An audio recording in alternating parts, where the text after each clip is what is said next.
Assalamualaikum warahmatullahi wabarakatuh. Nama saya Sahrani Salsabila dari Prodi Agribisnis NIM 003. Oke, di sini saya akan menjawab soal nomor 1. Apa definisi pertanian menurut versi Anda? Oke. Menurut saya, pertanian merupakan kegiatan produksi yang dilakukan di atas sebidang tanah yang bertujuan untuk menghasilkan komoditas pertanian seperti tanaman pangan, perkebunan, peternakan, hortikultura, perhutanan, dan yang terakhir perikanan. Oke, untuk soal yang kedua, identifikasi subsektor pertanian yang ada di daerah Anda masing-masing. Sebutkan komoditas apa saja. Oke, saya berasal dari daerah Provinsi Jawa Timur. Pada subsektor komoditas tanaman pangan di daerah saya terdapat jagung, kedelai, kacang tanah, kacang hijau, ubi kayu, dan ubi jalar. Dan yang selanjutnya pada komoditas peternakan. Di daerah saya biasanya lebih banyak memelihara jenis unggas-unggasan seperti ayam, bebek, itik, dan burung puyuh. Selain itu, hewan ternak lain seperti sapi dan kambing.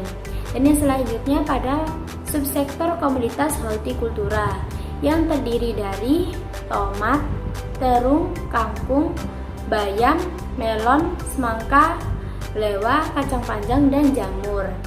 Dan sektor perikanan yang terdiri dari ikan bandeng, lele, gurami, dan udang. Dan yang terakhir, subsektor perkebunan yang terdiri dari tembakau, kopi, dan coklat. Oke, kita lanjut ke soal nomor 3. Jelaskan secara singkat bagaimana sejarah perkembangan pertanian di Indonesia sampai saat ini. Oke, di Indonesia perkembangan pertanian sejalan dengan tingkat perkembangan cara orang Indonesia dalam memanfaatkan sumber daya hayati. Pertama, kegiatan pengumpulan makanan dari yang terdapat di alam bebas dengan cara memungut dan berburu.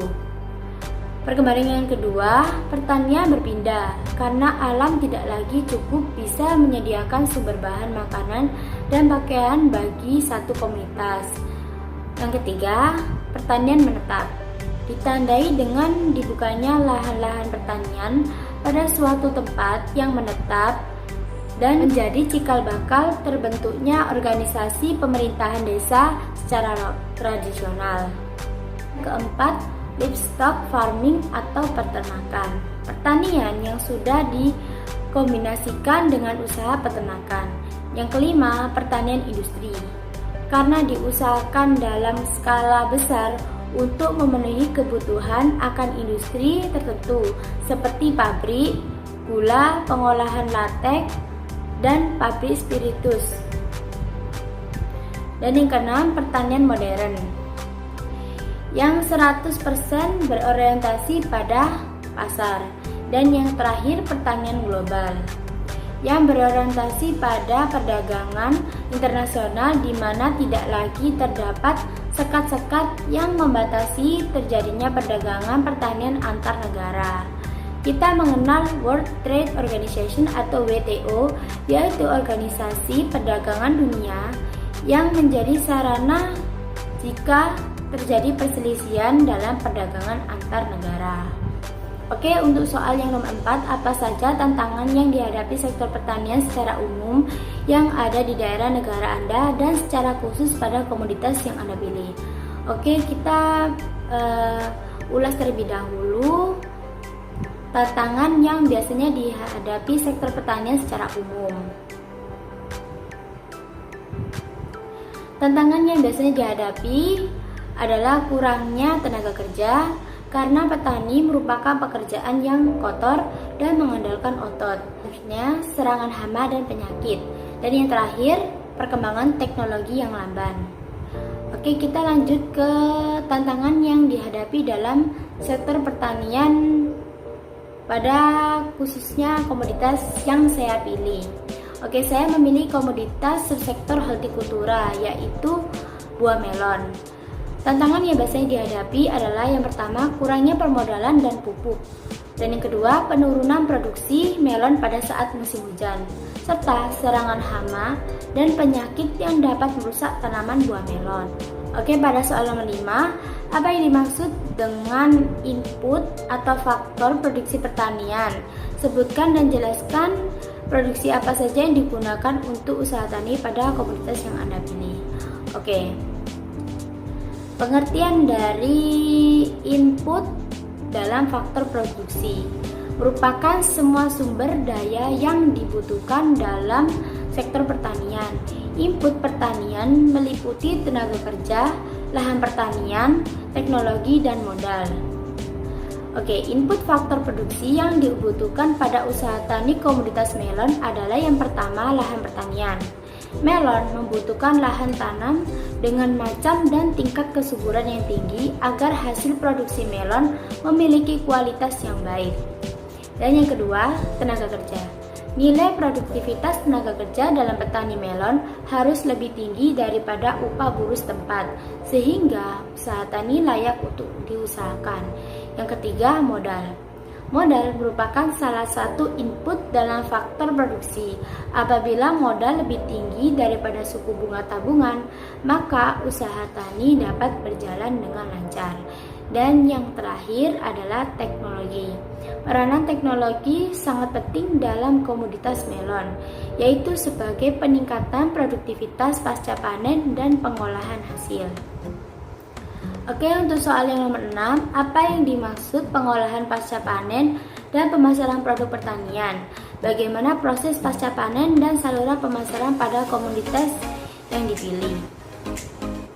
Oke, pasca panen merupakan kegiatan yang dilakukan terhadap sesuatu komoditi hasil pertanian segera setelah komoditi tersebut dipanen.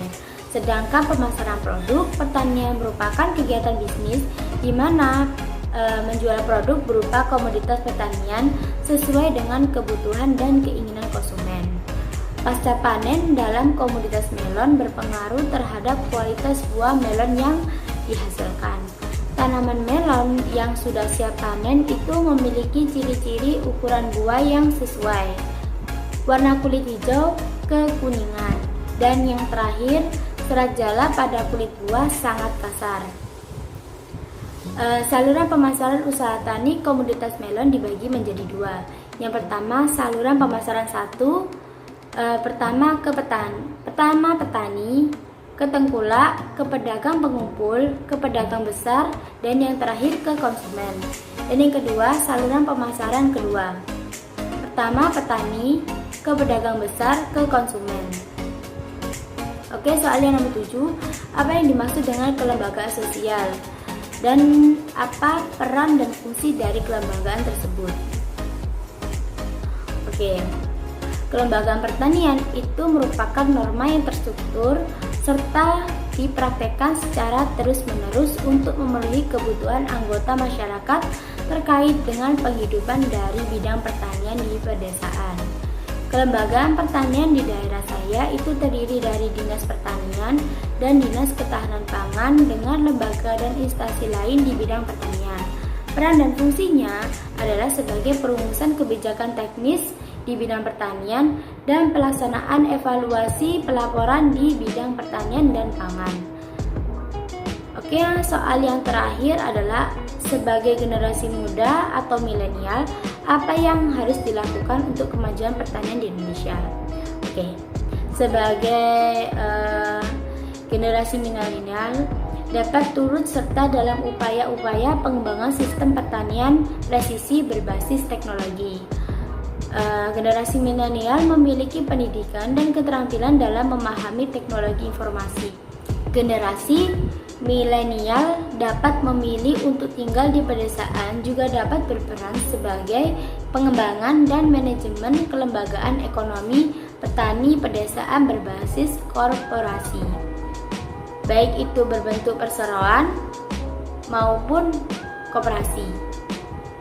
Oke, sekian dari saya. Wassalamualaikum warahmatullahi wabarakatuh.